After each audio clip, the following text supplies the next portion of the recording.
In the 90s in the UK, there was a serious battle for supremacy between three Britpop bands: Blur, Pulp, and Oasis.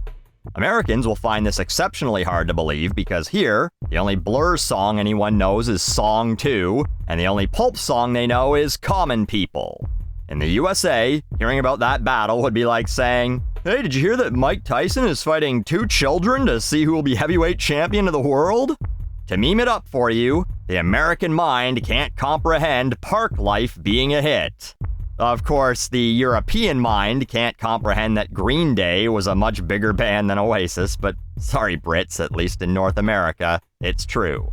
The band's legacy in the US is that anytime you're at a bar with a cover band, some asshole will yell out, "Play Wonderwall!" and the singer will sigh and then play it, because I think it's a rule that every fucking bar band has to play Wonderwall, Wagon Wheel, Mony Mony, and Sweet Caroline every night, trapped in a hell their own making. Anyway, after a 15-year hiatus, blood feud, whatever, the Gallagher brothers are speaking to each other again, well, with more than just four-letter words that start with C, and they're going out on tour.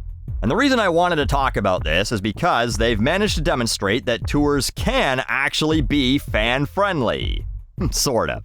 We'll save the good news for the end, but first, they had a bit of a controversial launch with their tickets, when apparently they opted in for dynamic pricing. Yeah, a couple years ago, Ticketmaster said to bands, "Hey, we got a new system where if everyone is buying tickets all at once, we'll automatically jack up the prices based on demand. Like it's a fucking Uber at rush hour." And of course, since that's how people buy tickets to concerts, wait until they go on sale at 10 a.m. or whatever and then immediately try and buy them, the system goes, "Oh, look at that demand. Spike those prices higher than Noel in the 90s. An article mentioned someone who was expecting to pay about 150 British pounds, love, ended up paying 355. They paid more than double through Ticketmaster during the ticket launch. Oasis's tour manager basically blamed the system, saying, "When unprecedented ticket demand is combined with technology that can't cope with that demand, it becomes less effective and can lead to an unacceptable experience for fans."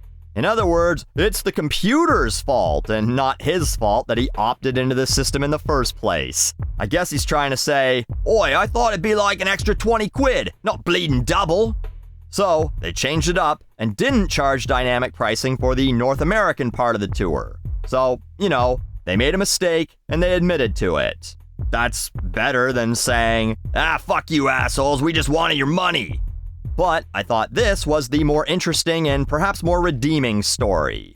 They aren't allowing tickets to be resold for more than whatever someone paid for them. Now, this was thought to be impossible, right?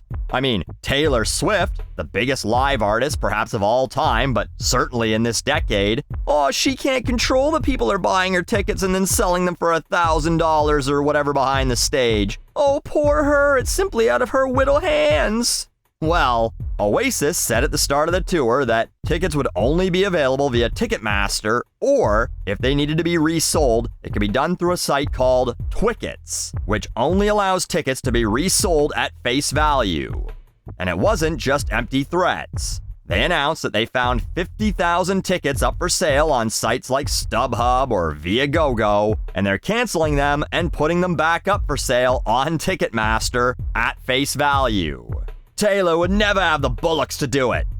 Now, Ticketmaster still sucks, let's not pretend their monopoly is ever good, but what it proves is that bands that actually give a fuck about their fans do have options to stop scalpers and can enforce this shit. They just simply choose not to.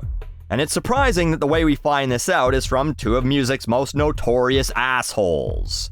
Oh, by the way, I loved Viagogo's response, who said, "We will continue to sell them in the way that the regulator says we can. And we are serving a clear consumer need. We will continue doing it on that basis." The need you're serving is for bottom-feeding scumbag scalpers, who you in turn profit off of by taking a percentage of the sales. So, you can Viagogo fuck yourself with this victim complex shit. Now, some might say that Oasis would use this as a chance to rub it in Taylor Swift's face. But actually, the shock of the lightning is, they like her. Well, Liam Gallagher does anyway. He's called her fucking cool and defended her against Blur's lead singer when he said that Taylor doesn't write her own songs, and has previously called her a great songwriter and said that Shake It Off is a fucking tune.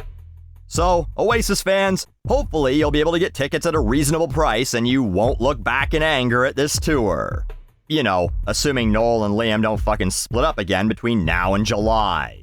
Then, you'll be sitting there with your tickets wondering, where did it all go wrong? Jesus Christ, Buckley, come on, even Oasis fans don't know that one. Sorry.